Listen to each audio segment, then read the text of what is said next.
So it's actually very interesting to me that as much content and videos and ads is out there on the internet today about passive income, that this is still, in my opinion, a kind of like thing when it comes to artists. It's something that artists lack, especially traditional artists. Now, I do want to go ahead and add a disclaimer here that I do understand that it is very much possible to make a full-time living out of just selling original work. And I do understand that there are also some artists out there that don't even make art prints or replicas of their artwork, but that is a very small percentage. And so therefore, we're not even going to touch that demographic today. We're going to focus on the other people, okay? The people that are trying to look for different sources of income, those that are trying to either supplement their current income or completely replace it at some point. That is what we're talking about today. And one of the ways that we actually can do this or accomplish is by making sure that we have recyclable and or evergreen artwork. Now, if you've seen my videos before, then you know that passive income is a hot topic for me. I am very passionate about the fact that I think artists need to ensure they have this. But if you are new here, my name is Tanya, and I'm one of those artists. Like, I am exactly what we're speaking of today. So you know what? Let's just go ahead and discuss this topic. But if you are enjoying the video, make sure you give me a thumbs up. And if you want to go ahead and continue to talk about these kind of things later on in the future, make sure you subscribe. So first, let's discuss these terms.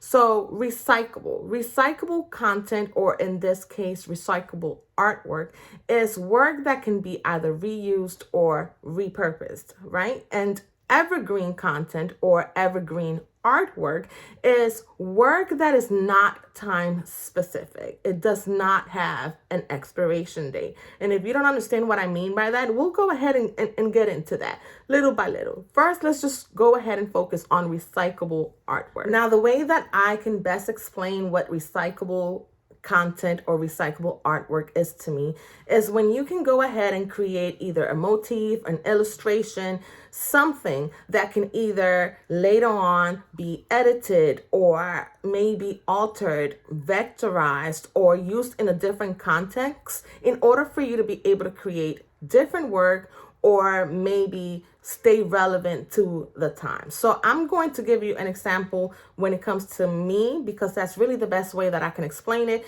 But of course, you would have to make sure that you look for ways of how you can get this accomplished in the style of work that you do. So my work or my niche is Puerto Rican stuff, right? I'm Puerto Rican.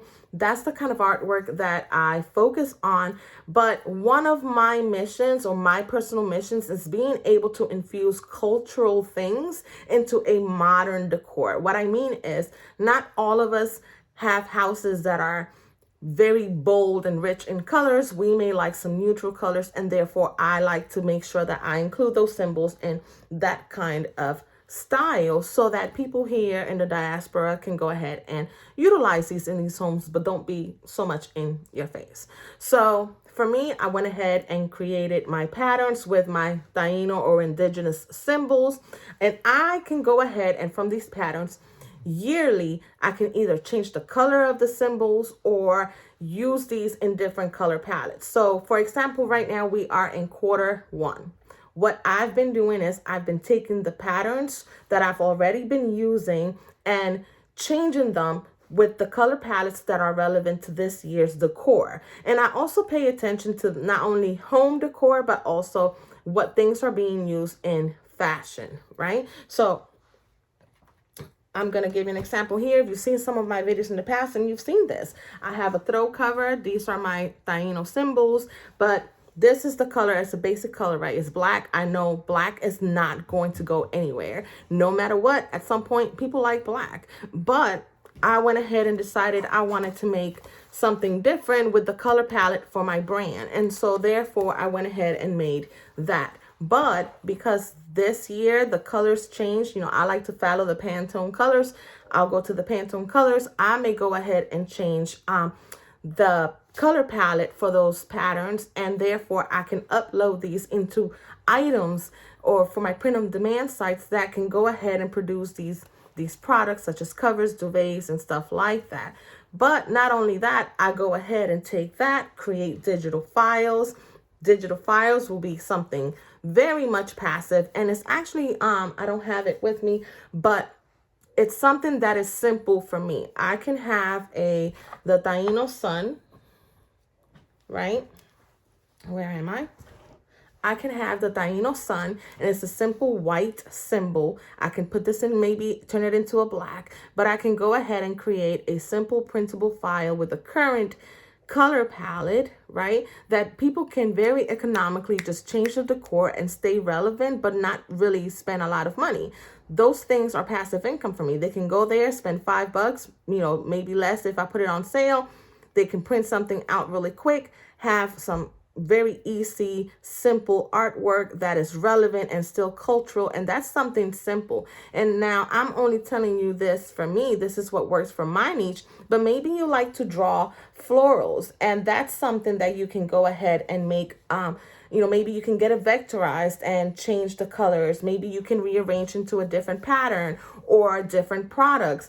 My Boricua girl drawing, I can go ahead and I remember what I did was I took that one and I actually made a scene out of it with a sunset, and I was able to change the context for that illustration to make a phone wallpaper. So these are things that every year I can go ahead and revisit and look at my artwork or my portfolio and say, how can I tweak and change this in order to make more stuff, more products, more artwork, more patterns to stay relevant to this year? And the only reason that I'm going through this is because it's going to be quicker, right?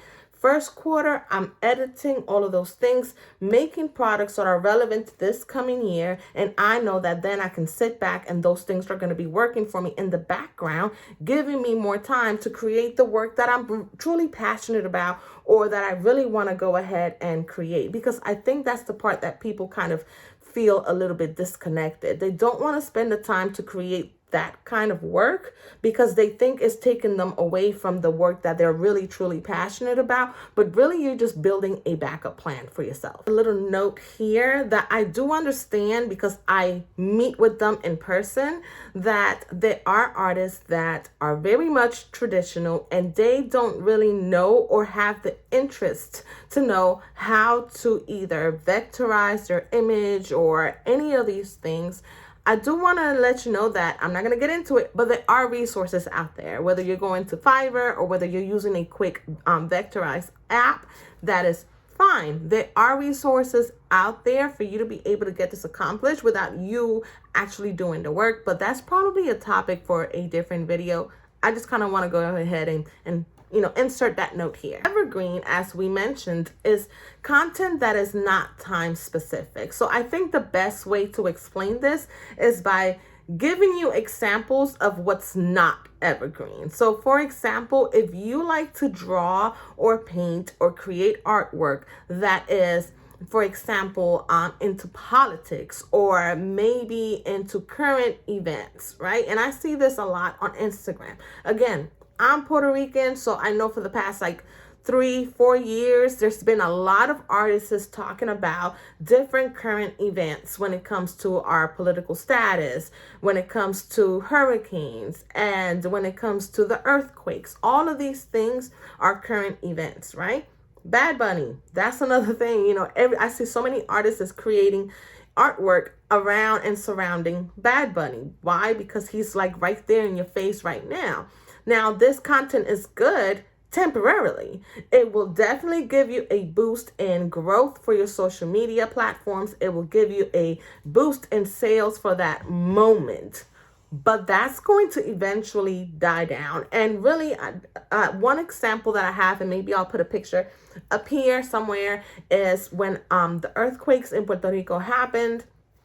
I created an art piece specifically it was meant to be for a fundraiser for the earthquakes. Now, in the beginning, I was selling prints, trying to get, donations to be able to send over to Puerto Rico.